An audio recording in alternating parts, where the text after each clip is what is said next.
অমুসলিমদেরকে কুরবানির পশুর মাংস দেওয়া যাবে কি, এবং কুরবানির পশুর মাংস কতদিন পর্যন্ত ফ্রিজে রাখা যাবে, কতদিন পর্যন্ত জমা করে রাখা যাবে, আজকে আমরা এই দুইটা গুরুত্বপূর্ণ বিষয় সম্পর্কে আলোচনা করব ইনশাআল্লাহ।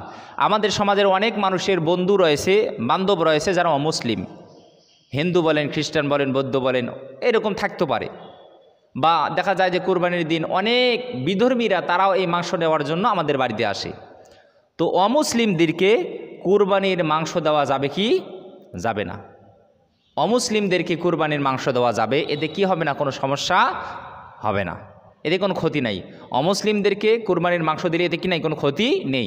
যেমন আপনি ছাগল জবাই করেছেন, হিন্দুরা আসলো মাংস নিতে, আপনি ছাগলের মাংস দিয়ে দিলেন, একটা অংশ দিয়ে দিলেন, এতে কি হবে না, আপনার কোনো গোনা হবে না, আপনার কি হবে না, কোনো ক্ষতি হবে না।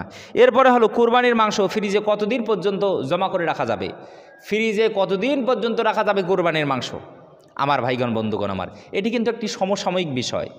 অনেক মানুষ জিজ্ঞাসা করে যে হুজুর, 3 দিনের বেশি নাকি কুরবানির মাংস জমা করে রাখা যায় না, বিশ্ব নবী সাল্লাল্লাহু আলাইহি ওয়াসাল্লামের হাদিস।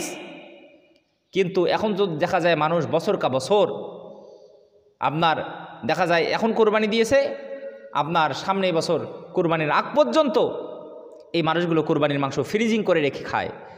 তাহলে এইগুলো করা যাবে কি যাবে না? কুরবানির মাংস কতদিন পর্যন্ত ফ্রিজে জমা করে রাখা যাবে?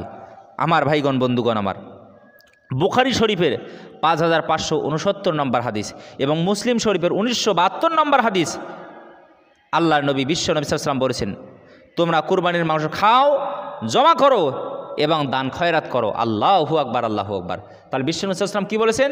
তোমরা কুরবানির মাংস খাও, জমা করো এবং দান খয়রাত করো। তাহলে এই কুরবানির মাংসটা আমাদেরকে নিজেদেরকে খাইতে হবে, জমা করে রাখতে হবে এবং দান সদকা করতে হবে, শুধু নিজে খেলেই হবে না। আমার ভাইগণ, বন্ধুগণ আমার, তাহলে এই কুরবানির মাংসটা আমরা কতদিন পর্যন্ত জমা করে রাখতে পারি ফ্রিজে, কতদিন পর্যন্ত? আপনার ইসলামের প্রাথমিক যুগে খুবই অভাব ছিল, অনাটন ছিল। এই কারণে আল্লাহ নবী বিশ্ব নবী সাল্লাল্লাহু আলাইহি ওয়াসাল্লাম প্রথমবার যখন কুরবানি হলো তখন তিনি বললেন যে তোমরা 3 দিনের বেশি কেউ কুরবানির মাংস জমা করে রাখবা না। তো 3 দিনের বেশি তোমরা কেউ কুরবানির মাংস জমা করে রাখবা না। 3 দিনের কম সময়ের মধ্যে তোমরা কুরবানির মাংসগুলো কী করে দিবা, শেষ করে দিবা। অর্থাৎ এই কুরবানির মাংসগুলো তোমরা নিজে খাবা। 3 দিনের বেশি যদি রাখা যদি না যায় তাহলে তো মাংসগুলো নষ্ট হয়ে যাবে। এই জন্য গরিব মিসকিন অভাবীদেরকে তোমরা কি করো, এই মাংসগুলো দিয়ে দাও।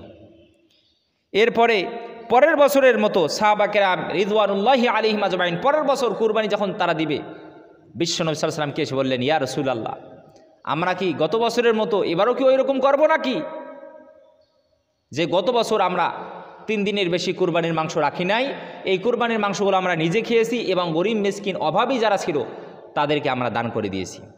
আল্লাহর নবী বিশ্ব নবী সাল্লাল্লাহু আলাইহি ওয়াসাল্লাম বললেন, না, তোমরা পরের বছর তোমরা গত বছরের মতো করবা না।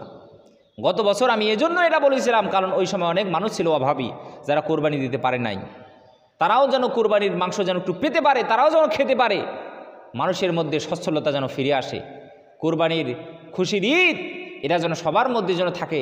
এজন্য আমি তোমাদেরকে 3 দিনের বেশি কুরবানির মাংস জমা করে রাখতে নিষেধ করেছিলাম। কিন্তু এবছর তোমরা গত বছরের মতো করবা না, তোমরা কুরবানির মাংস খাও, জমা করে রাখো এবং তোমরা দান সদকা করো। তবে এই কুরবানির মাংসটা কতদিন পর্যন্ত ফ্রিজে রাখা যাবে? আপনার সামনের কুরবানির ঈদ আসা পর্যন্ত, অর্থাৎ আসতেছে, আপনি তখন কি করবেন, কুরবানির মাংসগুলো শেষ করে দিবেন। তবে এর পরের বছর দেখা গেলো আপনি 5 বছর 7 বছর ধরে খাচ্ছেন, এই কাজটা আমাদের কখনো করা যাবে না। এই কুরবানির মাংসগুলো আপনাকে গরিব মিসকিনকে দান করে দিতে হবে। তাহলে এক ঈদ থেকে আর এক ঈদের আগ পর্যন্ত মাংসগুলো খাওয়া যাবে, তবে ঈদ অতিক্রম করা যাবে না। এটা উলামায়ে কেরামের অভিমত। যদি আপনার যদি থেকে থাকে অনেক মাংস, তাহলে এগুলো আপনি দান সদকা করে দিবেন গরিব মিসকিনদেরকে। তাহলে আমরা বুঝলাম অমুসলিমদেরকে কুরবানির মাংস দেওয়া যাবে এবং মাংস জমা করে রাখা যাবে যতদিন খুশি ততদিন। আল্লাহ পাক রব্বুল আলামিন আমাদের সবাইকে প্রত্যেকটা কথা বোঝার তৌফিক যেন দান করে, বলি আমিন।